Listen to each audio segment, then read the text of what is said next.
Bonjour à tous, à toutes et aux autres. Aujourd'hui, je vous parle d'un sujet de tantra et notamment des polarités dans le tantra. Alors par polarité, je vais aborder trois grands couples de polarités, le yin, le yang, le masculin, le féminin et Shiva Shakti.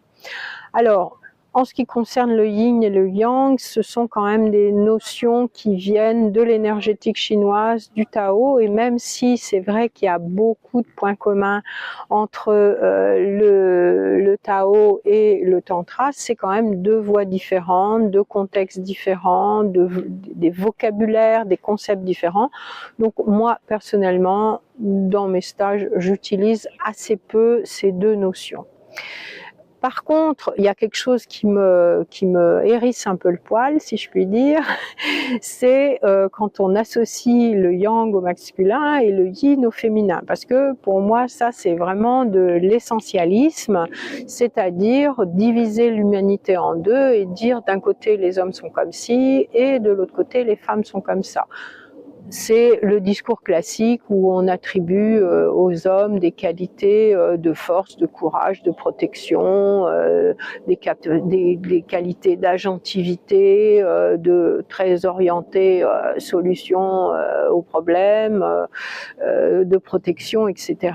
Et on attribuerait donc aux femmes des qualités qui seraient de douceur, d'émotionnel, d'intuition, d'accueil, de prendre soin, de fragilité même, etc., de réceptivité, d'accueil. Alors ça, pour moi, c'est vraiment non.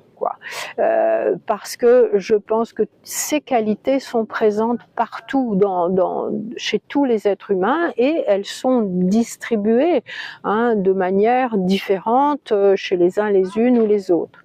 Alors oui, je suis d'accord, il y a la biologie, il y a la génétique, il y a les hormones qui font que, bien sûr, tout ça va influer sur le caractère, le comportement d'un homme ou d'une femme. Mais c'est une toute petite partie par rapport à ce qui est de l'acquis, c'est-à-dire de l'éducation, du conditionnement, des représentations sociétales, etc.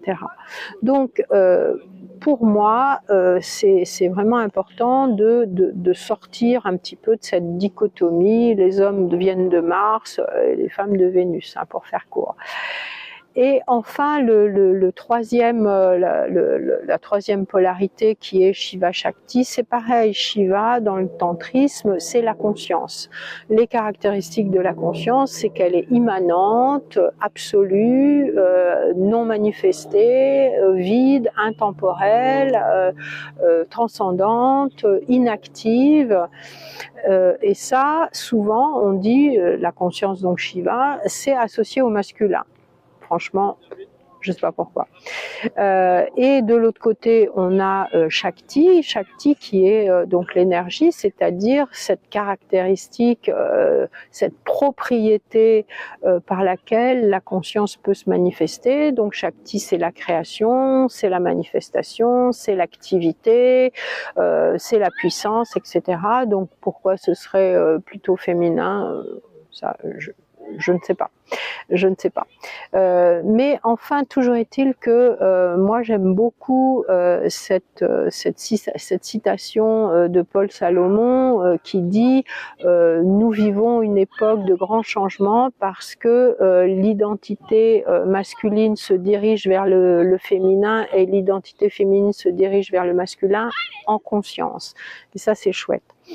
Et ce qui est fondamental de remarquer, c'est que dans le tantra, il y a vraiment eu un côté révolutionnaire et rebelle du tantrisme au Moyen-Âge en Inde, puisque le tantrisme prône que cette voie spirituelle est accessible à toutes les personnes, quelle que soit leur caste, et ça, si vous connaissez un peu l'Inde, c'est vraiment quelque chose qui est extrêmement révolutionnaire et pratiquement inenvisageable, même de nos jours, sorti de la caste des brahmanes, et que c'était aussi à destination des femmes. Donc ça, c'était aussi une révolution copernicienne. Mais ce qu'on disait, c'était quel que soit le sexe du disciple ou de la disciple, homme ou femme, cette personne devait avoir des qualités qui étaient décrites par des qualités qu'on disait héroïques ou rajastiques. C'est-à-dire qu'on faisait appel aux 3 tempéraments, aux 3 gunas qui sont Tama, Raja et Sattva. Et pour que une personne s'engage sur le chemin spirituel, la voie du Tantra, il fallait que cette personne ait des caractéristiques rajastiques, c'est-à-dire qu'elle soit courageuse, qu'elle soit intègre, qu'elle soit audacieuse, qu'elle soit opiniâtre, qu'elle soit sans peur, qu'elle soit intrépide et en même temps vraiment très très engagée, investie dans cette quête. Donc ça, c'était des qualités dites héroïques, mais qui n'étaient attribuées ni au masculin ni au féminin. Et moi, c'est un petit peu ce que je fais dans mes stages de tantra, c'est-à-dire que ce que je cherche, c'est à faire en sorte que nous soyons un groupe d'êtres humains qui cheminent vers la conscience et où chacune puisse développer sa zone de génie indépendamment de son genre ou son sexe biologique. Merci de m'avoir écouté. Si vous avez aimé cette vidéo, n'hésitez pas à liker, partager, commenter et regarder dans la bio ce que je propose en termes de stage de tantra. À bientôt.